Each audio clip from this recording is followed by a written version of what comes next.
This is episode 9 of the audiobook/podcast project called Unconscious Subconscious, voiced, written, and produced by me, Matt Rebar. Chapter -34, Teardown. What was happening to me? I had started off as normal and usual, with a resistant heart and a cold mind, but now I was becoming filled with emotion in ways I couldn't understand. I moved forward, heading out into the suburban and then ruralized parts of southern Fetusville, although directionally, I suppose it could have been north, west, east, or south. I met small babies who all nodded at me, and I witnessed a few die within my eyesight. Their deaths were beginning to normalize within me, although at the same time I was still reeling with everything. I was experiencing Clark King's reaction in the late 90s.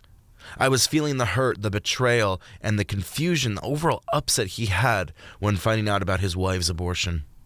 If he constantly saw this image of a dead child where he went, I wondered how he had managed to survive all the way up to 2016. This kind of life didn't just shove innocence into a blender. It was a constant cycle of innocence ruin. I had saw the innocent die, but it had never been on some eternal spin cycle. Thankfully, I was on the edge of the rock at this point. Normally, I'd assess the situation, but I just wanted to get the hell out of Fetusville. Again, I walked across the void of Gignosco as dusk built itself around me. Maybe my anger and emotions over the situation stemmed from Mr. Wyatt's abuse. Was I still that messed up over it? I thought I would be strong to get past it, strong enough like I normally was when confronted with horror. But even I had my weak spot. Mr. Wyatt was the Achilles heel that had brought me down to this. Nothing I had ever done, nor anything which had been done to me, had ever broken me. But here I was, the sturdy metal twisted into liquid chrome. There was another part of the brokenness that stood out. Defeat. I had always taken my challenge and worn it well. But right now I wanted to pull out the small protected casket, which held the red button that was promised to send me back to Earth. I really wanted to stop walking and keep myself propped up in the empty space of the world which belonged to Clark King and of nothing truly pertained to me. I'd pull out that bag and open it to reveal the button. My finger would graze upon the top of the surface, debating between the pros and the cons of pressing it. I'd second-guess myself, but I think in the end, I would hold it down, which would... No good point would come from fantasizing escape. As much as I wanted to believe I could press the button, I didn't think that I would be able to do that. I had not found Clark King, nor had I discovered the truth behind Lavender, which had evolved into the code. There was a part of me which indeed wanted to crack open the secrets of Gignosco. This was far my own curiosity at play. The reason within wanted nothing more to do with this hellish place, but the grand design of Gignosco toyed with me like a shiny object to a crow. The upcoming rock featured a series of buildings which mimicked some kind of cityscape. There were no suburbs, no homes, just large towers, all of which were decayed and uninhabited. The steel looked rusted and weathered, while the interiors were crawling with nature and rot. I stepped onto the rock and began climbing the large mass, heading inland to the city. I could feel something living amongst the unlived, and so I headed out to that aurora that lay inside. I had tried to let go of the abortion. I tried so goddamn hard. But there was no way to sever her actions. I would stare at my world, my once beautiful Yvette, and all I could see was the child she had murdered. I had never had a staunch view upon abortion until it happened to me. For some reason, every child affected by abortion would become my child. They'd relate not by blood, but because of the ugly truth of the situation they were in. These children went unwanted and in some cases unloved. Perhaps my statements are harsh. Perhaps as a male, I don't understand the picture. But truly, there was a better way. There had to be a better way. I noticed along the way that this place was called Agape City, a clear giveaway to note the love between Clark and Yvette. The love they shared was abandoned and destroyed just like this city. The place had been cleared out in a rush, although there were no bodies throughout my climbing and journey. It was easier than expected to move throughout this part of the inner realm as I climbed over buildings, some of which were suspended in mid-explosion. The whole city reeked of being frozen in time. Some of the skyscrapers and towers were in the midst of falling or in the midst of just decomposing at a fast rate. Instead, I climbed through this palm wrench of time and continued moving toward a humming sound. She told me that she had an abortion because she was in a very important part of her career. A part where a child would curb the promotions, limit her accessibility, and turn her from an adaptable, strong teammate into a weak liability. The perception of a working mother was still harsh in the late 1990s, but I knew Yvette cared about her career. But I couldn't believe she had cared that much. Hell, if I could, I'd been willing to be pregnant and bear all the cost of all that potential career failings of having a child, but hypotheticals seemed to sting me just as hard as the reality. I remember sitting across from her at the dinner table. The oak spread between us had grown thicker and thicker with time. I was eating the crock-pot stew that I had made that morning. The vegetables and meat melted into my mouth, but I felt none of the flavor and effect. I stared at Yvette. Her bulbous eyes had turned limp. The faint resignation of our marriage hung like the bags which peaked both of our cheeks. Gone was the woman who I had fallen in love with. She was nothing more but a mirrored inversion. Yvette had turned poison in my mind, and while I was seeking for an antidote, I began shaking and writhing from pain. I placed my spoon down on the plate and took a long sip of water. I pretended that the water was booze to give me confidence and asking the question that had to be said. Do you want to get a divorce? Hearing those words in the wind was like hearing a ticking from a bomb. I was standing next to the phone suitcase and waiting for that imminent explosion. Yvette and I locked eye contact, the first intentional time liking eye contact since God knows when. Her own mouth chewed, although I couldn't do the same. She sighed and grabbed another spoonful of my dinner for us. I think we should. And so we did.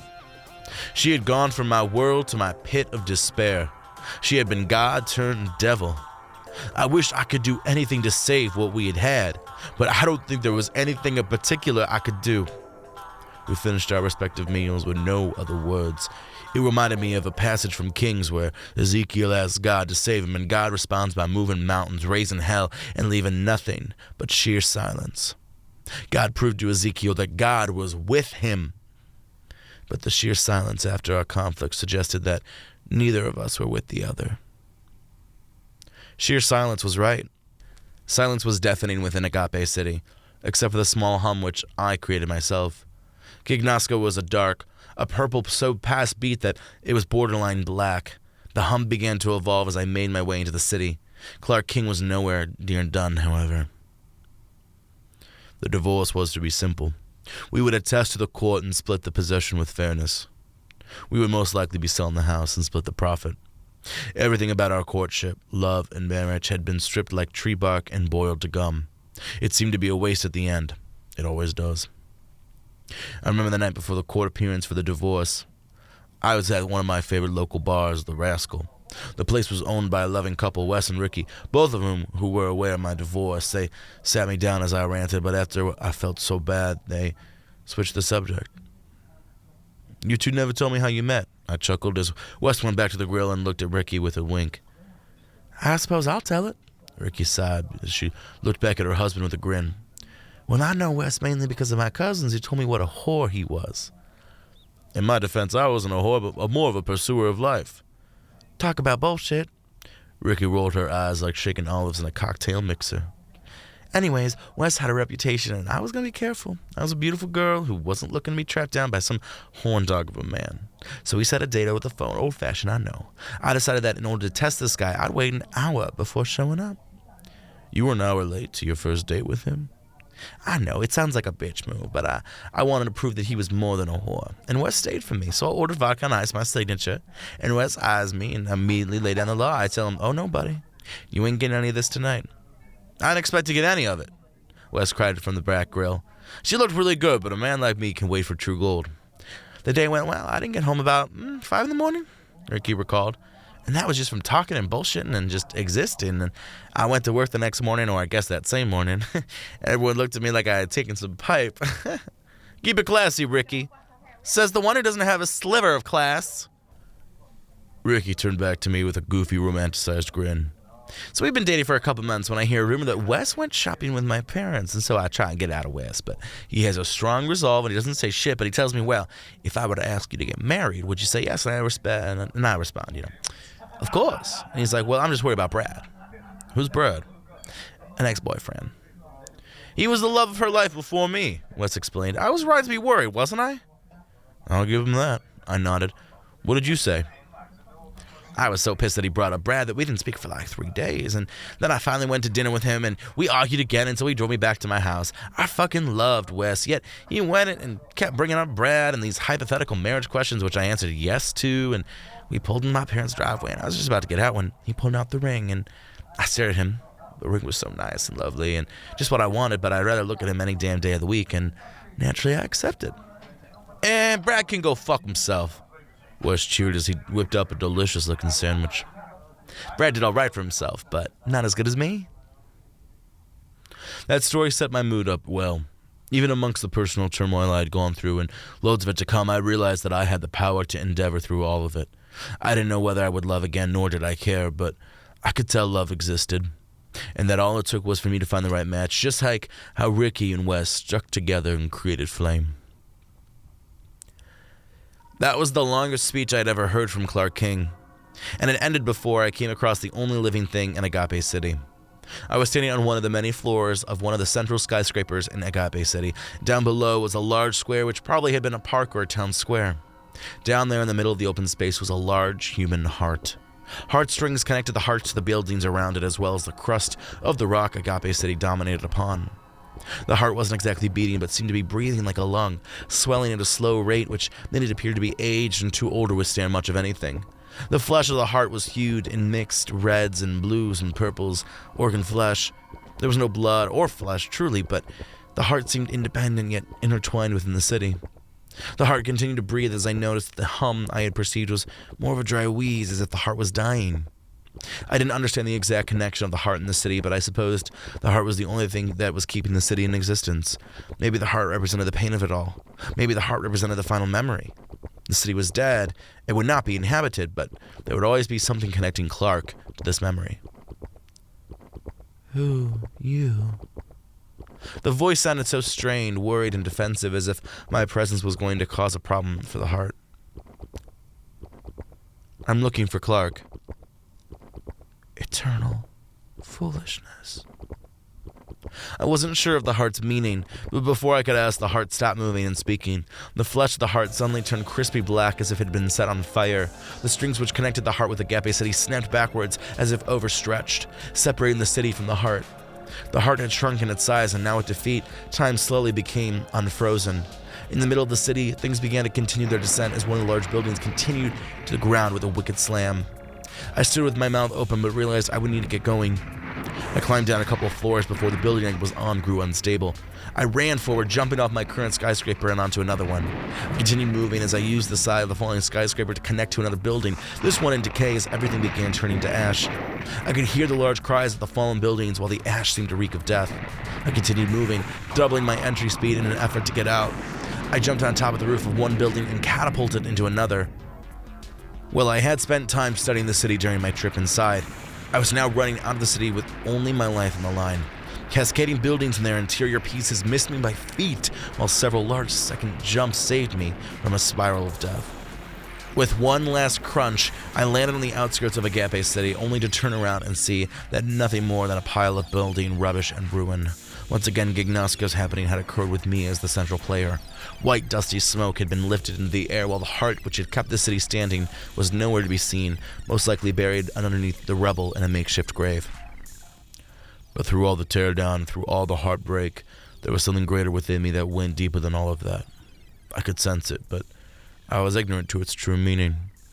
But sooner or later I would knock on the door of the pit of my soul, and when it opened, I'd be left spinning. All of this seemed unnecessary for me to be a part of. Why did I have to crawl my way out of a condemned city? Why did I have to do anything for Clark King's own sake? At this point I was frustrated. Everything was bullshit. I wanted to leave, but after cooling down on my walk to the nearest slab of land, I remembered the reason I was here.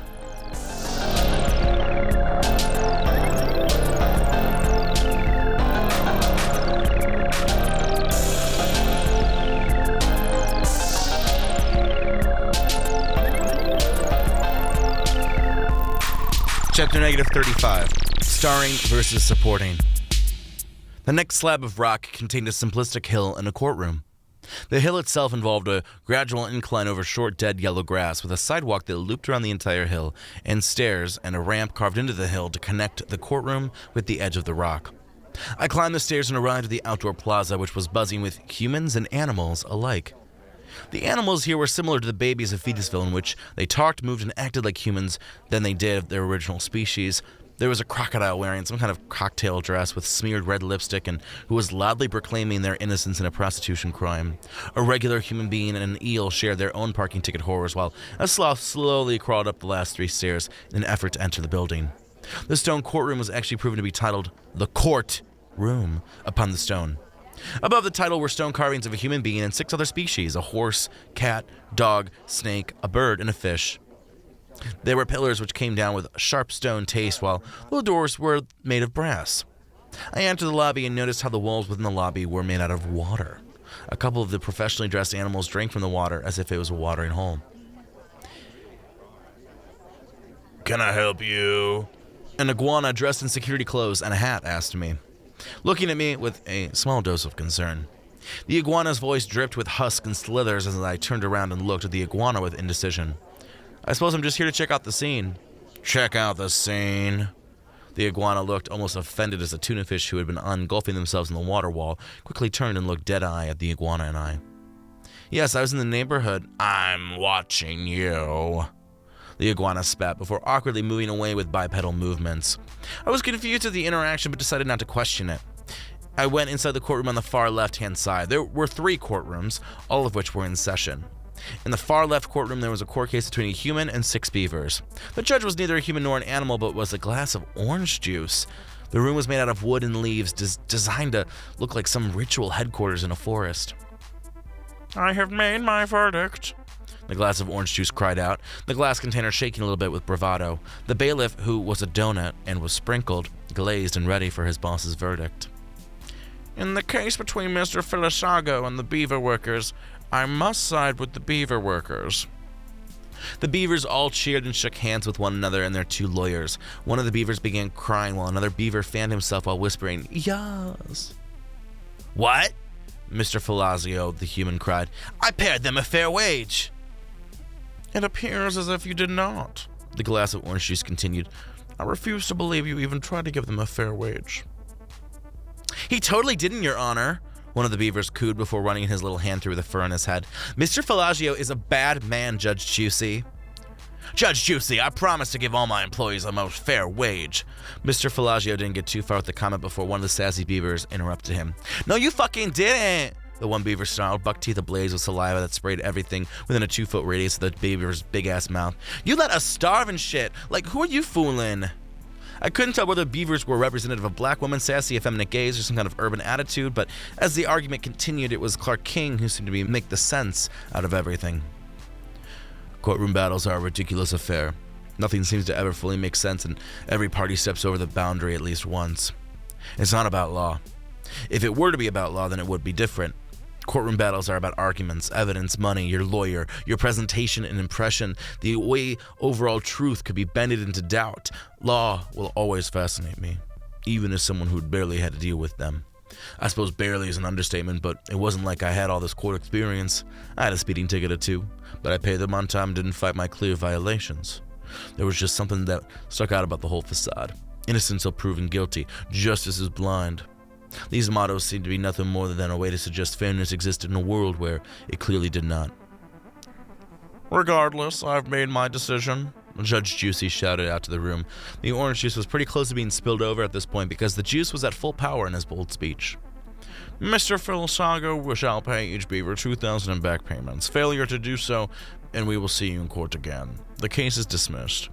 The beavers continued to celebrate while Mr. Filisago and his lawyer stormed out of the wooden room. Some of the leaves fell to the floor casually while a manta ray and anteater talked about the case next to one another. I was curious to how waterbound animals survived without water, but I wasn't going to question it. With the case dismissed, another case began in session. This time an orange-suited ox and cuffs was dragged to the podium in front of the judge. Case 293-48, Anthony James Willows versus Gignosco, Your Honor. The bailiff, a.k.a. the Frosted Sprinkled Donut, shouted. I didn't know how the donut saw the sheet of paper it was holding, and neither did I know how the donut was able to vocalize the information. I didn't question it, as the orange juice seemingly nodded. "Thank you, bailiff," Judge Juicy announced before looking at Willows. "So you're back again, Mr. Willows. How unfortunate. I thought you had changed since your last session of therapy." "I thought I did too, Judge Juicy." Willows shrugged. His horns looked rather dulled, and his tufts of brown hair were faded like leather strips left too long in the sun. "But I suppose I just did the same shit again and again." "Shame," Judge Juicy said. "Is there anything else you would like to say for yourself?" "I don't, Judge. I'm sorry that I failed you in the court." "I am too. I sentenced you to 1,000 years to be served at the Gignosco prison in the Middle Realm. I cannot apologize for being so strict considering the pardons I've given you many a time." "I understand." Willows was dragged out of the court while the tasty donut bailiff finished the paperwork and Judge Juicy abandoned the throne of his courtroom. The manta ray was now crying as the anteater held the manta ray. The two slowly left the room and I noticed that both appeared to be women. I wondered whether the manta ray was a friend, a family member, or lover of the ox. If I had to watch a family member get sentenced to 1,000 years, I think I'd absolutely be devastated as well. I cleared out soon after the rest of the congregation did and walked over to the next courtroom in the middle of the three.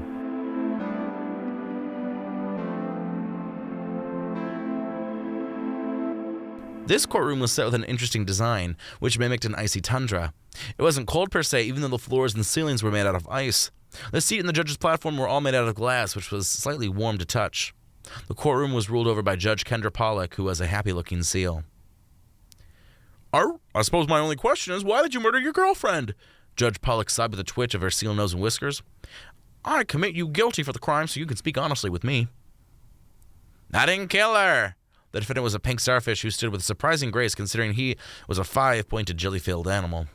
"I promise, I didn't even touch my girlfriend during the night she was killed. I think it was her boss." "You don't have an alibi and some kind of evidence. Well, it's just incriminating."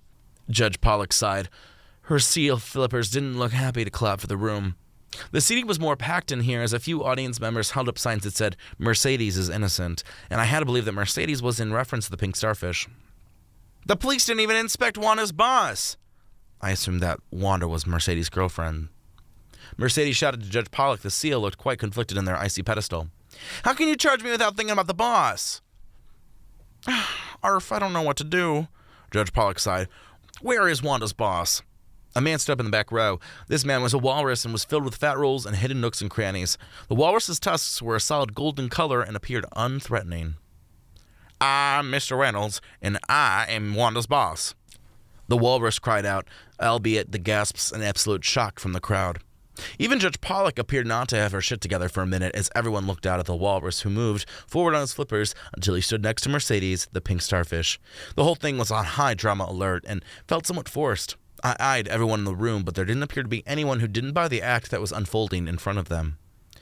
"This is the boss?" Judge Pollock asked, and Mr. Reynolds nodded. "Yes, I am," the walrus cried out with a small fishy-smelling burp. "And I did not kill Wanda. I have an alibi." What's the alibi?" Judge Pollock questioned. The prosecutor, who was a human girl at the age of 8, held up a piece of paper. "Your Honor, I got the alibi," the little girl chuckled. "For the record, Prosecutor Smith has the alibi." Judge Pollock turned to the stenographer, who was a bologna sandwich, who used its lunch meat innards to type up the notes. The bailiff was a used condom, who nodded along with Judge Pollock. "So Mr. Reynolds was at his mother's house," the little girl chuckled. "So he couldn't have killed Wanda." "Your Honor, we cannot trust that alibi from Prosecutor Smith and Mr. Reynolds." Mercedes' lawyer, a bottle of vodka, cried out. A few members of the audience gasped dramatically, including a bottle of yarn, a crispy-looking tree branch, and what appeared to be a large fantasy novel. Listen, Jin, I understand why the alibi sounds confusing, but we must respect it." Judge Reynolds sighed to Jin, the vodka bottle lawyer, who might be a bottle of gin instead. Unless there's someone in the crowd who wants to argue against Prosecutor Smith." Tee-hee, usually no one argues against me, Your Honor. Prosecutor Smith chuckled, and the whole courtroom sighed with glee from her cuteness. After all, she was 8 years old. "But defendant lawyer Jen can try." The courtroom went into a strong series of "aww" from Prosecutor Smith's inability to properly say defendant. Jin looked over and smiled at the 8-year-old girl. I knew that the bottle of vodka, or gin, was smiling because of the small crease on the label which moved like a smile. And I call my surprise witness, Mr. Reynolds' mother. The whole room gasped in horror as an old female walrus rolled through the courtroom doors and piled herself up in front of the judge. She stood between her son, Mr. Reynolds, and the already declared guilty Mercedes, the pink starfish. The ball of yarn untangled itself in shock while a microwave started smoking from the surprise. Your Honor, this is so uncool. Prosecutor Smith cried out, almost in tears because she had been bested. Like, unfair and just mean. Arf, I'll accept this surprise witness. Judge Pollock nodded, clapping her hands together and making a notorious seal bark. Art, what does Mr. Reynolds' mother have to say? She has a lot to say, but we can cut to the chase.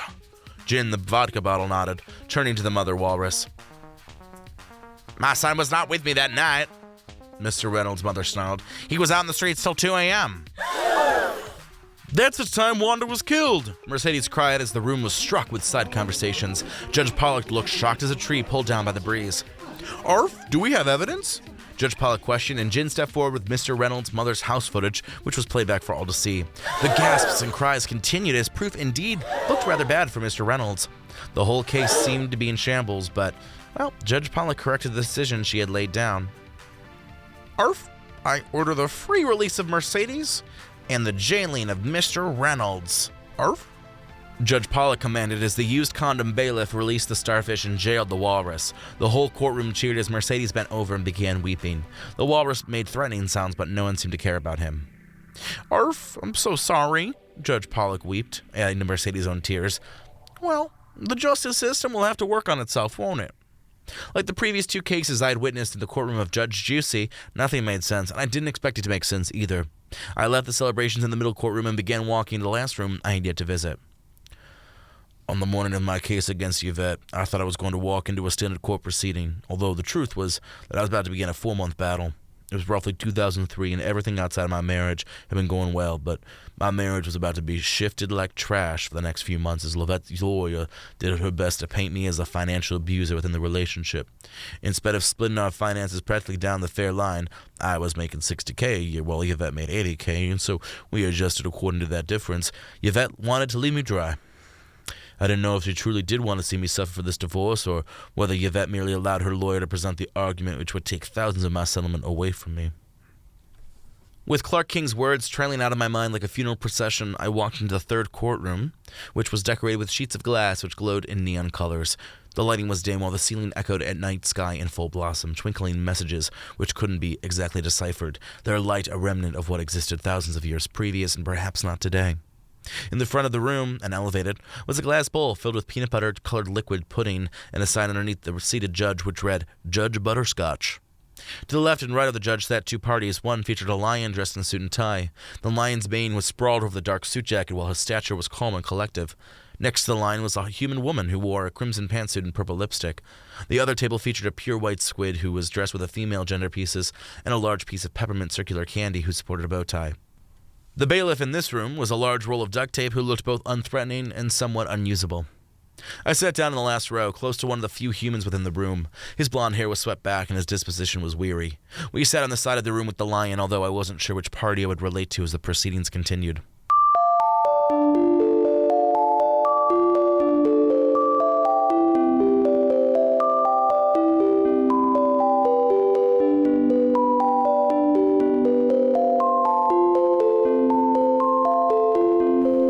I have made my decision. The bowl of butterscotch pudding cried out to the room. Everyone was beyond silent, as if death himself had instructed not a word from any breathing being. I carefully looked at all the arguments presented, but it did come down to one thing, the divorce itself. You two no doubt loved each other at one point, which is surprising considering the standing you are in here today. There was a hate between you two, or if not between you, then created and presented from the perspective of your lawyers.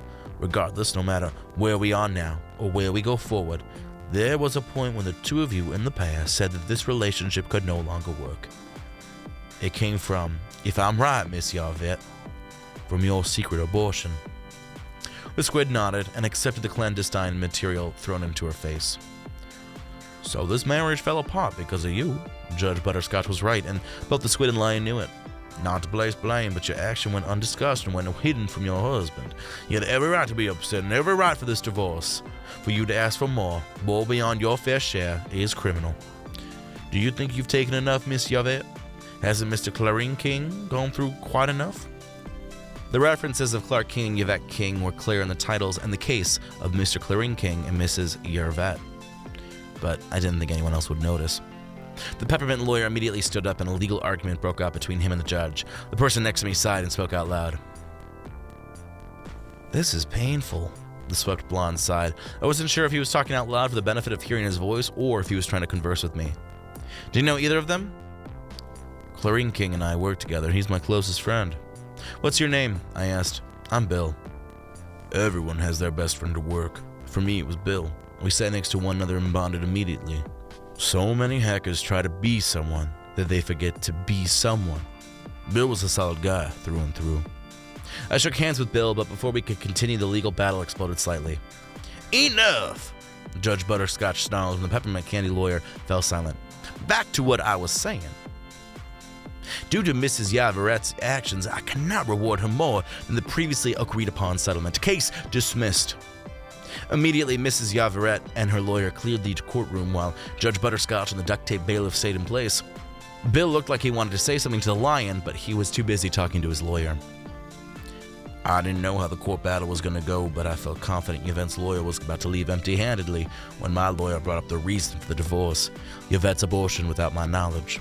My lawyer explained that I was left absolutely distraught, and if anything, I should be the party receiving extra funding.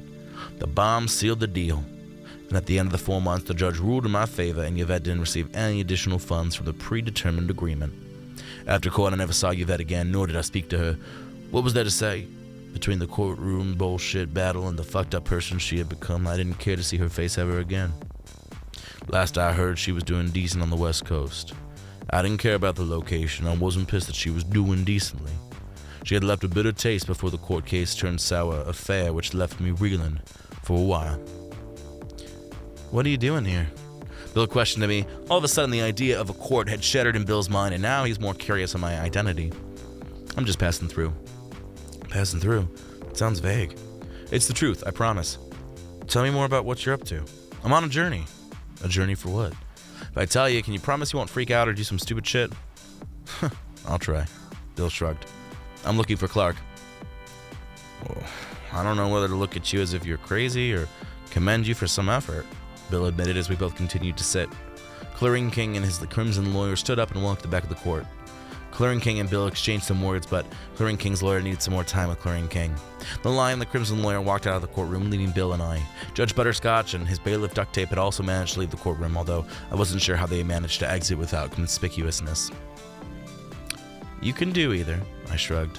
"I think my time is done here anyway." "You're leaving?" Bill asked with a sharp tone. "Where are you going?" "To new places." "That sounds interesting." "I've been told I'm interesting." I shrugged as I stood up. Bill joined me, walking out of the third courtroom with me into the general lobby where humans, animals, and normally inanimate objects milled and talked softly. "You have me interested." "Interested in what?" "Coming for you with your journey." "I don't know if you want to do that." I left the courtroom and began crossing the plaza with the intent to head the next place I could. "Why is that?" Bill asked, stepping in front of me so that I had to look at him. "Why do I not want to do that?" I didn't want to mention that 5 previous accompaniments had all perished, but at the same time, I just wanted to discourage Bill. You just don't. You have me intrigued. I don't know how I had Bill intrigued. Most of my followers, aides, and guides had felt something within the first few minutes of interaction. What they had felt in me, I could not explain. I was not looking to be a leader nor a colleague to these individuals, but as much as they had been drawn to me, I had been at least minimally enthused, if not maximally dedicated to their identity. "Fine," I sighed. "You can tag along if you want." "Where are we going then?" Bill questioned immediately as I cased the world of Gignosco. In the far south, I saw a large, expensive hellfire that I'd rather not explore, but there was only one place left privy to the hellfire, which I most likely would be exploring. "Let's head out to that building over there," I shrugged, pointing out to the east of the courtroom. "That looks like a good place to start." Going forward into 2004 and beyond, I would focus on my work. After all, I was going to be creating some really fucking amazing pieces. creations which would overlook Yvette, at least in terms of what it meant for humanity, and less about my personal devotion.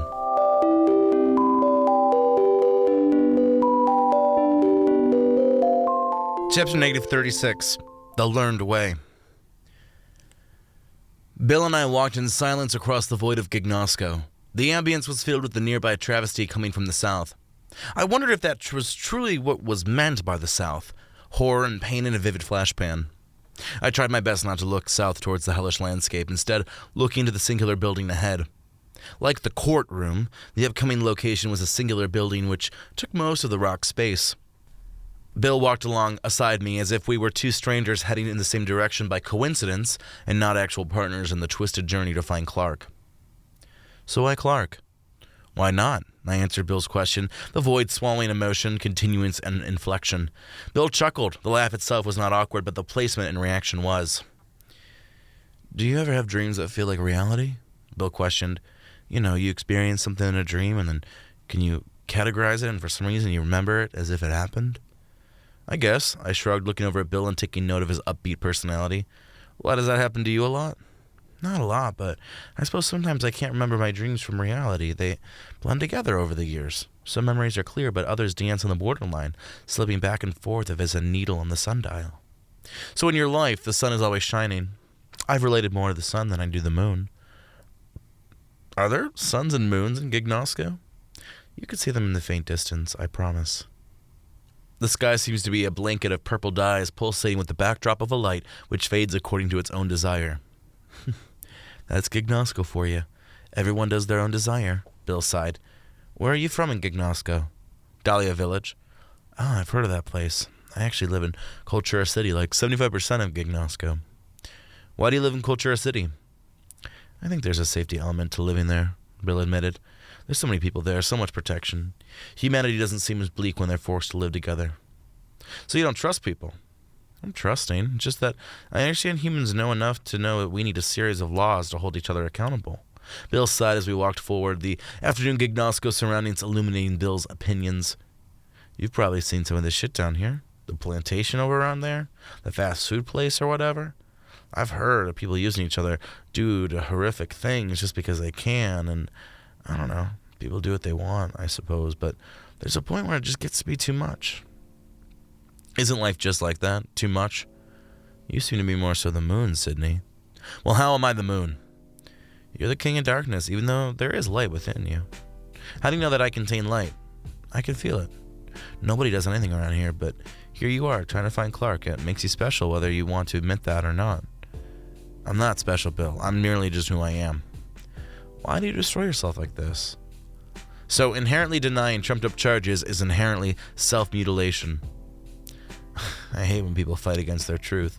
And by truth, I mean the real truth to who they are. Who are you to care of one's self-perception? Imagine this world with me, Bill asked, spreading out his hands as if in prayer. A world where everyone is confident, where everyone pushes themselves to the limits, and where doubt is filled with just trying. Can you imagine it? Because sometimes I do. But other times I realize I'm too optimistic. Such a world would be ran with heavy speed, the gears moving so fast that there's no way to slow down, but slowing down is a world for a loser. He was right in the sense that it was better to move with speed than to be slothful. I've always lived with speed, I shrugged. I couldn't imagine living a slow life. So many love a slow life, because the fast life was too much for them, maybe. Or perhaps they'd never try the fast life. Can you imagine being accustomed to the sloth and unmoving fate of time? You speak of horror, I chuckled. I've seen many horrors, Bill admitted, and thus silence stood for a while until we reached the edge of our next destination. The building was quaint and made out of glass. The darkness of Gignosco caused the building to reveal soft lighting, most likely by candle and fire. There was a small plaza, filled mostly with plant life that swayed with a tenor wind. There was a metallic sign in front of the building which read, "The Library, Gignosco's elite foundation of knowledge." Huh, I muttered. This place is going to be academic, isn't it? It is, Bill added. Did this place have information about Clark? I wonder. I sighed, opening the doors and walking into the building. At the front desk was a giraffe who craned to look down at the new guests. Why, hello, I'm Sydney. Welcome to the library. Sydney the giraffe smiled. Thanks so much for visiting us. What are you here to look for today? Honestly, we're just here to look around, nothing special, I said, with the smallest of grins.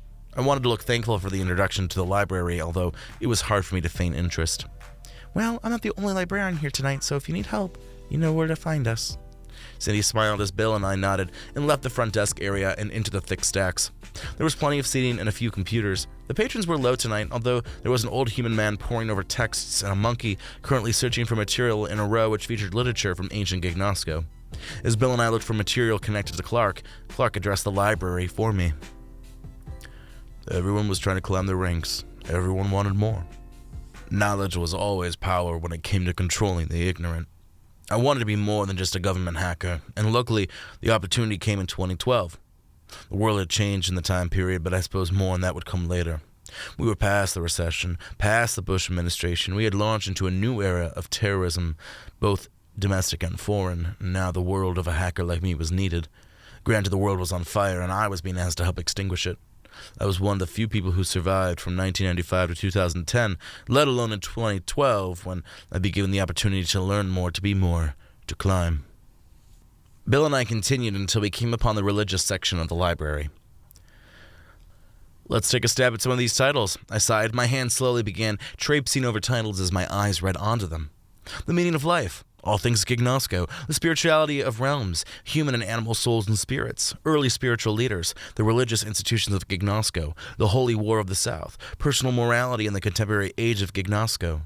None of the titles were related to Clark until I finally reached a subsection of the bookcase. Titles like Clark and Lavender, The Truth Behind the Code, Clark's Desires for the World began sticking out. I had Bill help me comb the indexes, glossaries, and introductions and chapter descriptions. We want anything to do with Clark's location, I explained to Bill. I've been told that Clark lives in the South, but we need more than just that simple clue. On it, boss. Bill and I were slaving over the books, which seemed like hours, until finally Bill turned to me with a book called Why Clark Exists and Is Not a Myth. Read this segment, Bill demanded, and I looked down to where Bill's fingers were to read out loud the section highlighted. Clark's location has been described as both tangible and within Gignosco, and intangible and outside of Gignosco. If we are to believe that Clark is the creator of Gignosco, it's not illogical to assume that he remains tied to Gignosco in some degree. There either exists Clark in a location, or perhaps if not Clark, then a spiritual location to which Clark can utilize to arrive back in Gignosco from other dimensions.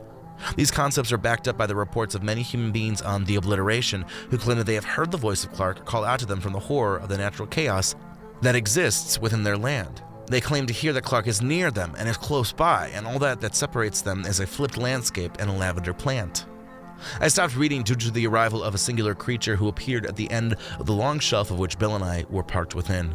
Bill and I looked over to the bird, who was composed of so many different archetypes of birds. I could see parts falcon, owl, hawk, pigeon, penguin, peacock, phoenix, crow, vulture, and cardinal, all wrapped up and packaged into a chimera which defeated all the other birds with its sheer magnificence and presence. The bird moved forward slightly, although gave us a bit of breathing room. I am the bird of all birds, and I am the head curator and management of this establishment. The bird of all birds whispered in its best library tone. His voice was a little British, and his mannerisms were no doubt an echo of his European humanism, which was underneath the blanket of dark feathers and intense eyes. I could not help but notice how long you were spending in this aisle. Interesting. 2 human males checking out the religion and spirituality section. I cannot tell you how it pleases me that you fit your own sectionality within my library. Did you create the library? I asked. No, I am merely its current head. The bird of all birds shook his head. His beak and plumage moved in one fluid motion. I am the protector, both from the ignorance of all species and from the active harm others commit. Have you found what you've been looking for? I have, I nodded, trying not to ruffle the feathers of the bird of the all birds. For some reason, I was off-put by the bird of all birds. He seemed rather phony in his attitude. No doubt the bird of all birds was measuring up whether or not we would be a threat to his library. Before anything else was said, the bird of all birds quickly grabbed Why Clark Exists and Is Not a Myth from my hands. His eyes quickly read and absorbed the page before he clicked his beak together to form an ear-grating audio which seemed to summarize displeasure. You're trying to find God in an effort to play God, aren't you? The bird of all birds asked. His tone masked the anger which was present in the way he moved his body. You are not using the library to help you with your terrible efforts of doing damage to Gignosco. You are not first to come here. I met many people who wanted information about living things, about Gignosco, and even about themselves. Some of them escaped, like Shelley, the ginger bitch who runs her plantation on the other side of the library. Others have not managed to leave this library with their grit and life. I do not tolerate knowledge being used for evil. Do you understand? You misunderstand, I explained. We are seeking out Clark to save the world. Why does Gignosco need saving? The bird of all birds chuckled as if oblivious to the truth behind the fucked up state of Gignosco. You're the head of the library. Clearly you should already know the information already, I muttered. You just named Shelley. I barely escaped from her grip myself. There are so many places in Gignosco which are hurting. We're here to help heal. Your bullshit is so beautiful that an average-minded human being would no doubt fall for it. No doubt many have fallen for you and supported you.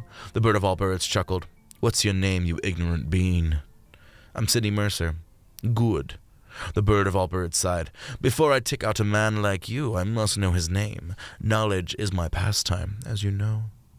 The bird of all birds immediately cried out and came forward while I pulled out my sword. A battle began between the two of us in the shelves and in the small pockets of free space that acted like pseudo-hallways. Neither of us were able to touch the other originally, but after the first 5 minutes had passed, we both had a wound. One of the talons upon the bird of all birds' limbs had peeled my shoulder open. The talons were almost undistinguishable from the body of feathers. I had managed to cut into the main body of the bird of all birds as his own blood stained the floor of his beloved library. We don't need to be fighting, I snarled. We're on the same side. No, we're not. It takes a being like myself to differentiate the truth, and I see you are my enemy. The bird of all birds shrieked, flying forward like a jet plane. I tried avoiding the bird, but the talons sinked into my clothes and dragged me to the main center of the library. Patrons and librarians cleared out of the way as the fight continued. I used the library's chairs and tables as my defense as the bird of all birds took the large sky. There was an atrium which exposed the dark night above us, while the building seemed to grow dimmer with time.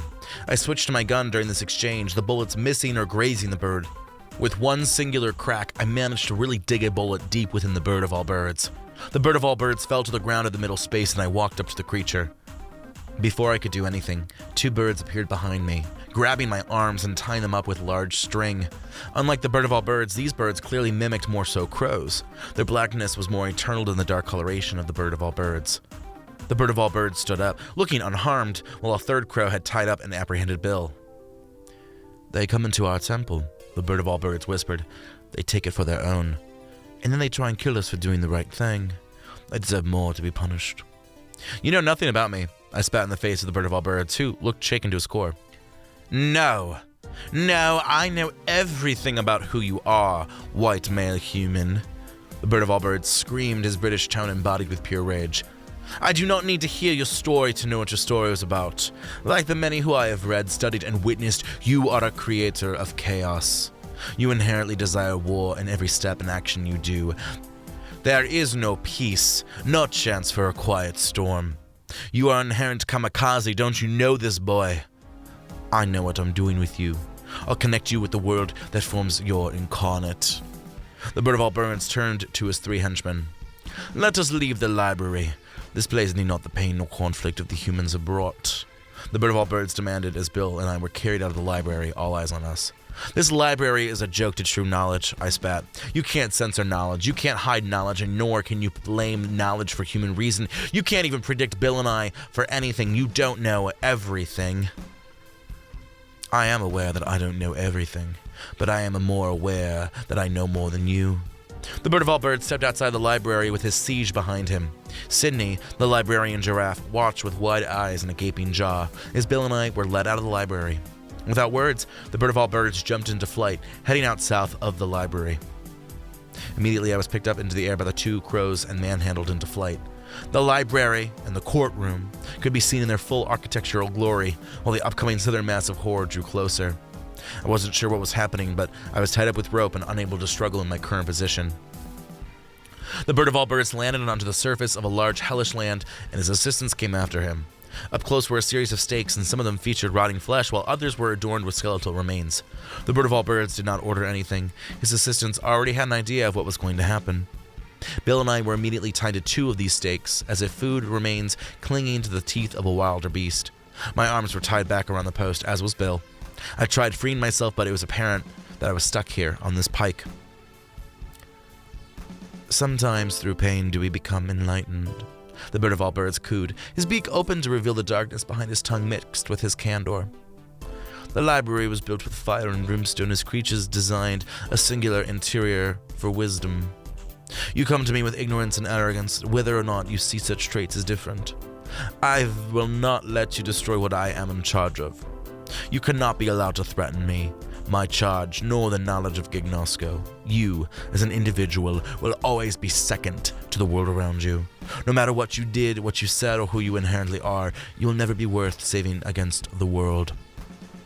The bird of all birds turned to his 3 employees.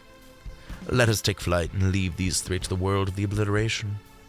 The bird of all birds lifted into flight, soon accompanied by his henchmen. Indeed, a nearby wooden thatched sign read the location as the obliteration.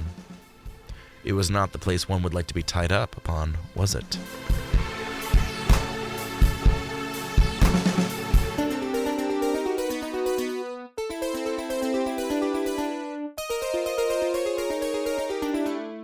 Chapter -37.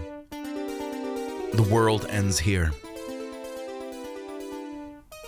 What do you know about this place? I demanded from Bill as soon as the bird of all birds and his men had flown the coop. The obliteration, Bill whispered.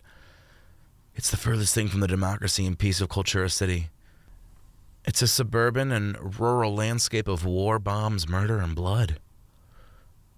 This is where Clark was written about, back in the book in the library.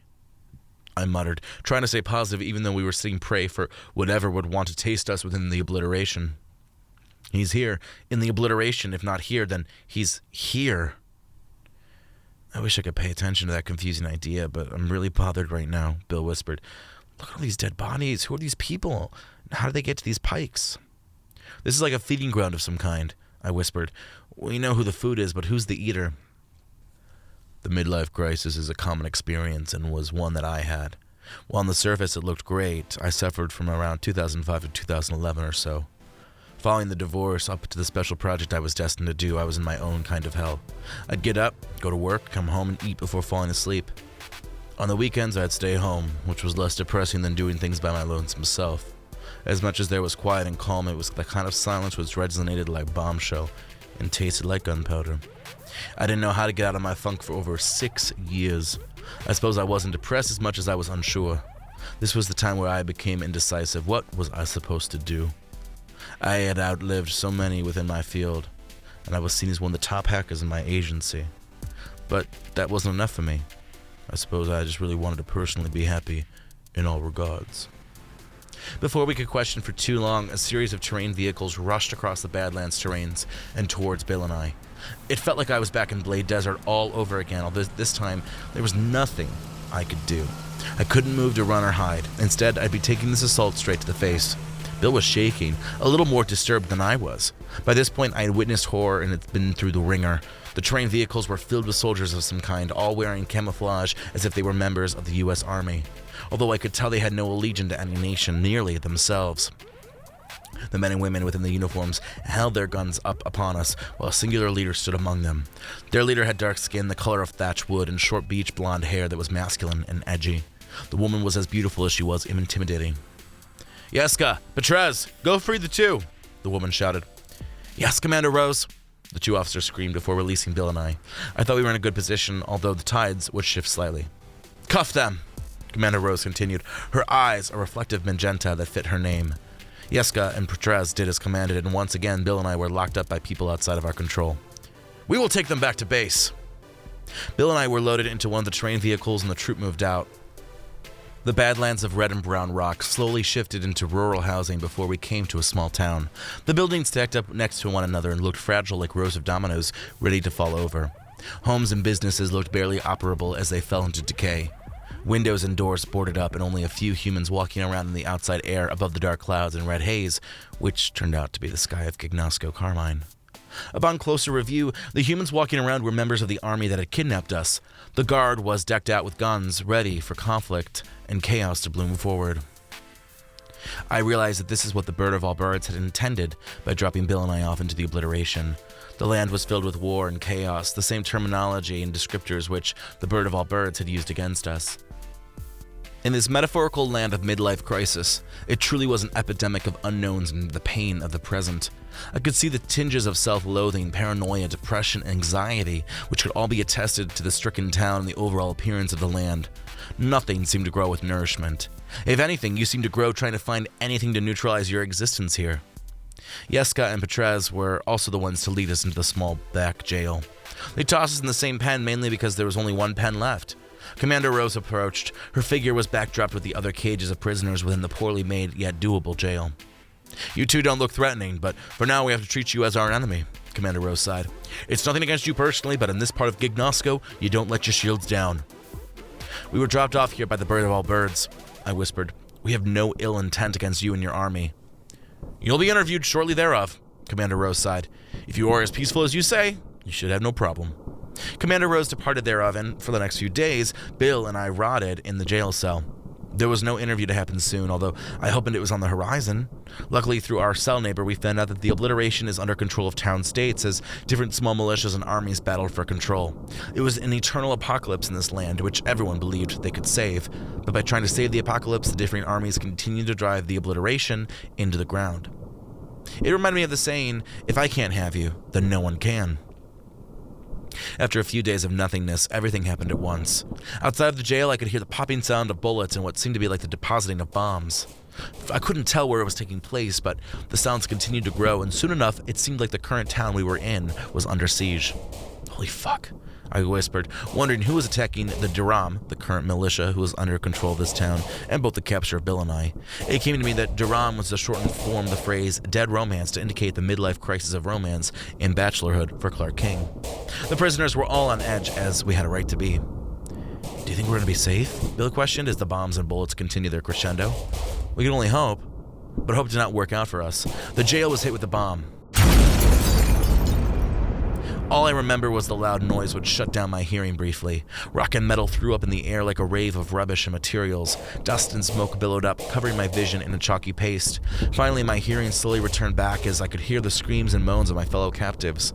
The vision of white slowly decayed as well as I found myself free from the makeshift prison. Its weak design could not withstand a direct bomb.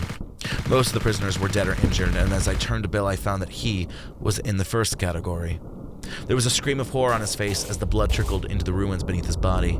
I offered a second of consolation but decided to use this opportunity for my own escape.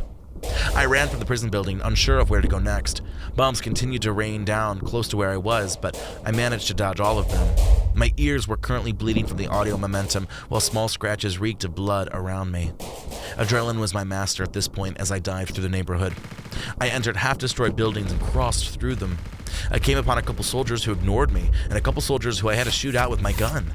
Above me, the clouds churned with the obsidian coloration, although they did not threaten with rain. The red tinge in the air looked like a pollination that would strike the rock, but the only strikes came from the crack of weapons from the Durham militia and their opponents, whose name I was unaware too. A streak of navy crowds whisked across the sky. Past them was the faint view of the purple matter that covered Gignosco. I jumped into one house to find a family of 4 hiding in the kitchen together, shielded underneath the table.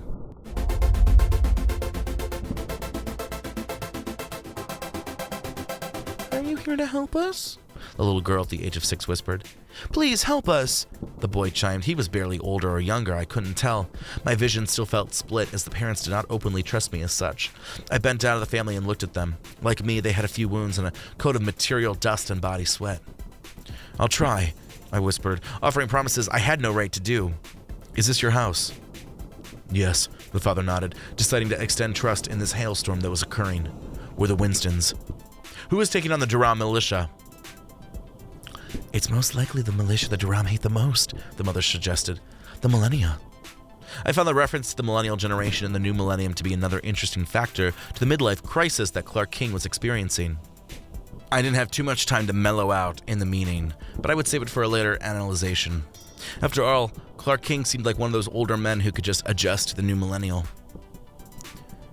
"Well, we could get out of here, but the battle is still raging," I whispered, only to find that another person had ran inside the Winston household and we all turned collectively to see the individual.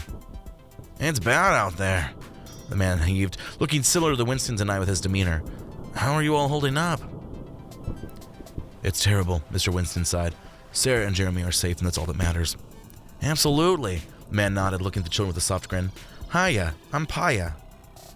Hiya, Paya. Sarah Winston chuckled. That rhymed. It did, Paya smiled.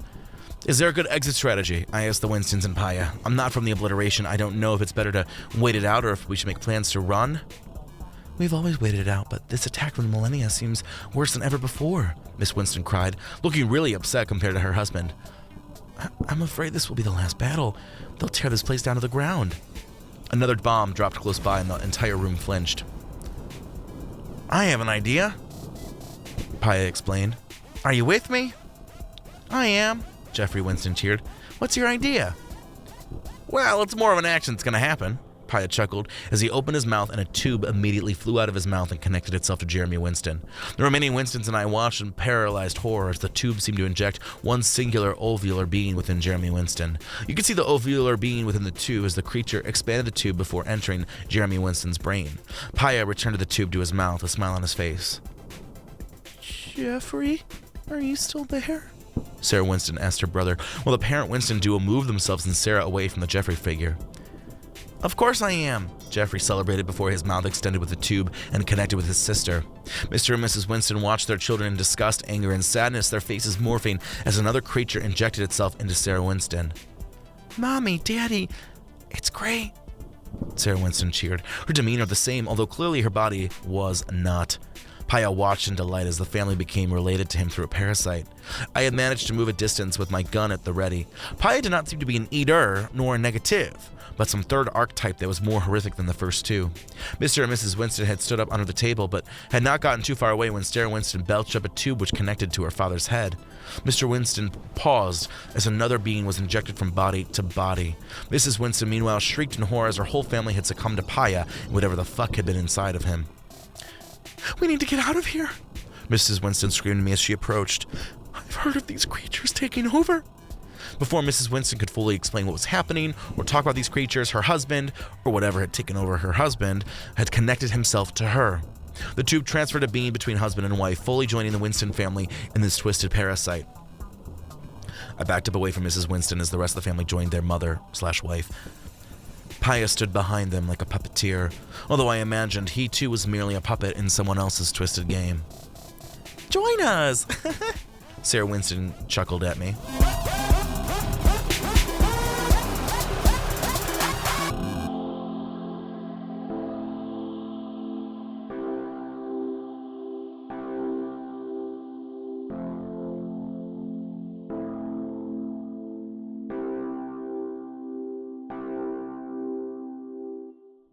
Come on, mister. It'll be so fun. I began running. But the Winstons and Paya were quick on my tail. I climbed out of the Winstons' house and they followed at speeds to which I did not expect. Mr. Winston got in front of me and I immediately blasted him down with my gun. Mr. Winston's face hole bled open as he fell to the ground. The rest of the Winston family did not pause, nor did they care. As much as they operated as a family unit, they seemed disinterested in one another's lives at this point. Jeffrey Winston was next, as he tried connecting to me with the tube that dripped from his mouth. With 3 bullets in his head, the boy fell over. Mrs. Winston, who had been my ally only a minute earlier, took the next death as I ran through another house to avoid the parasitic creatures. Paya and Sarah Winston still came from behind me, ready to attack. As I exited a house and continued running up the war-torn path, a single soldier saw me running and ordered me to halt. I did not listen and I ran past them. Before the soldier could shoot me or otherwise demand something, Sarah Winston wrapped the soldier in her graze. I saw nothing more as I immediately found a motorcycled bicycle and grabbed it outside of a completely destroyed household. With a single zoom, I ushered forward, leaving the battle between the Durham and the millennia into the deep ruralness of the obliteration. The sky still reeked with streaks of blood red that when gathered together looked like dark cranberry residue. The clouds had stopped churning for now and were peaceful even though they were untransparent and foreboding. Their collective navy colors seemed to aid the collective feeling of the apocalypse around me. I had not been running for long when a series of stag beetles began running towards me. I realized I was caught in a large stampede as I immediately began accelerating to escape the upcoming wave of giant beetles. The beetles were running, thousands clicking together as they crossed the barren and uninhabited space of the obliteration. I barely managed to escape the stampede, but I drove on for a while before turning around to watch the beetles cross the land behind me. It was the first time I had managed to get a break since the prison had exploded and Bill had died beside me. I was absorbing all that had happened when I heard a click of a gun from behind me. I didn't know who was behind me, but Clark King did. She was the worst date I ever went on following my divorce. She was a fucking bitch. I got off the motorcycled bicycle and turned around to see Commander Rose behind me. She was covered in blood and rubble dust, just like I was. But her army uniform remained tough as her spirit. Her short hair was pushed back and her dark eyes glared into me. Commander Rose's gun was close to my face, held steady without any hesitation in the fingers which would consider whether I was to live or to die. "Did you track me down specifically?" I asked. "You don't think I was paying attention when I saw you leave town?" Commander Rose barked. "You are suspicious. I don't know exactly why, but fuck if you think you can just jump out of here without my permission. Goodness, you'll be fucked." "Well, what do you want from me?" "I want you to tell me if you had anything to do with the attack from the Millennia today." "I didn't. I'm not even from here." "I find that hard to believe." "Do I look like I am part of anything around here?" I questioned. "I told you I'm not from the obliteration." "Tell me why I shouldn't shoot you right now and leave you out here," Commander Rose demanded to know, switching gears to the grizzly pretty quickly. "I'm not your enemy." "How can I guarantee that?" "My word." "Words are never good enough for anyone," Commander Rose snarled. "I didn't get to be one of the top people in the Durham militia for my word. My actions, my philosophy, my existence got to where I am. You speak of words. I don't speak, I act." "I'm sorry if you got offended." "You're right. You've been nothing but an insult." Commander Rose began to pull her finger back, but I disarmed her with 2 swift movements. Commander Rose looked shocked that I had managed to skim around her, but I was far from being done. I punched Commander Rose in the face as she stumbled backwards but held her ground. The two of us engaged in a fist fight as the beetles circled the land. We were not enveloped by them, but they served as the background for the fisticuffs. Rose slammed into me, into the face, into the chest, practically everywhere, while I did the same back. We engulfed each other with our anger. Both of us seemed like resilient humans who were now testing one another in the dead space of the obliteration. After what seemed like a long time, the two of us stood facing each other. There wasn't heat, but the mere battle of it all had cast a heavy sweat upon us. "I don't get why you're fighting with me," I muttered. "What about the town back there? Isn't that your responsibility right now?" "My responsibility is finding out who is responsible for destroying my town," Rose retorted. "I'm not the grunt who picks up the rubbish. I'm the leader who finds the mutt who dug through our shit." "I'm not your guy, Rose." "You say it so well. Either you really are telling the truth or you're a really good liar." Rose clearly was stuck at an impasse. "What are you doing here anyway?" "I was placed here," I muttered. "I apparently took advantage of knowledge, but all I was trying to do was find Clark." "Clark." Rose whispered the name like he was a long-lost lover, the brand of a cigarette she had smoked one summer in her early youth. "You're looking for God. Do you know him?" "He comes to me," Rose explained to me, breaking the facade she had been holding on for so long. He comes to many. We don't talk about this shit kind of often, but you hear the occasional whisper or implication. They saw Clark, this black man of some sorts who transcended age, even his color and male sex. He would whisper that he's here, that he's so close. Clark knew how fucked this place was. He knew everything about it was a horror and that we were nothing more than poor victims caught up in the world. I thought Lavender created Gignosco, but he called it Life Changer. Every single centimeter of my skin flared up in goosebumps as my hair stood up in full exultation. I had gone from hearing Lavender spoken as such, then to the code, and now as Life Changer. "What do you know about Life Changer?" I questioned, my tone coming across slightly harsh, no doubt. Rose looked at me as if she was going through an exorcism and immediately grabbed her nearby fallen gun. I picked up my gun and immediately fired. Rose and her gun fell to the floor like an angel stripped of her wings. I moved quickly, my gun still smoking as I lowered it. No doubt in my mind that Rose was no longer a threat. I suppose the obliteration, it's just natural chaos," Rose whispered, blood streaming out of her mouth and forming across her flawless skin. On the ground of the Badlands were soil, which could not make fruit, nor could it hold humanity, was the stained diamond who was falling to death. Fuck. Sometimes I wonder if I had control of my life in Gignosco, the obliteration, or if they had the control. Commander Rose was no more. The flower of her life had been extinguished with one bullet. My actions swung in the void of gray decisions that balanced between right and wrong. No doubt she was drawn to the conflict, and perhaps she wasn't going to shoot, but perhaps she had been wanting to shoot at the same time. I didn't look at Rose's body too long, worrying that her soldiers would come around soon to find her. I grabbed my electrified bicycle and noticed that there was nothing nearby. There were no humans, no civilization, not even a large bowl-style collection of beetles traipsing over the lands. Like the end result of chaos, everything had been killed or had died. Nothing kept me, so I rode away. Day turned to night. Night turned to dusk, dusk into day.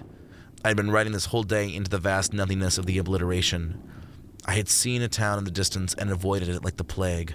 I had not slept, for I had not needed sleep, nor did I need food and water in Gignosco. Such things were of luxury here. I didn't know where I was going, and the place was so big that I could see nothing except for the obliteration. Usually I stood in small rocks to see the other rocks around me, but here it was just the obliteration in my internal 360. I would never know how I arrived there, but I did. There, in my vision, was a small black hole. Nothing had lived within miles of this space. It was almost as if there was no traffic here on purpose. I got off my bike and slowly moved forward before I peered over the hole, which did not show anything but the pitch black. There was not a sign, nor any indication of what this location was, but there was a singular lavender plant. It grew on the other side of the hole from where I stood. It was as tall and in full bloom. It brought me back to the small plant in Three Wise Monkeys Rock. It stood alone, without anyone supporting it. The single lavender plant said everything. I did not question any logic. I did not stop to really think or absorb. I wanted no second thought or guess. With a small leap, I jumped into the black hole, hoping that the lavender plant marked the spot. Thanks so much for listening. For more podcasts created by Steadfast Media Company, check out our website at steadfastmedia.home.blog or join us on Twitter at steadfastmco. That's at steadfastmco. And at the end of this 10-part series, I'll be releasing the text in novel form. But until next time...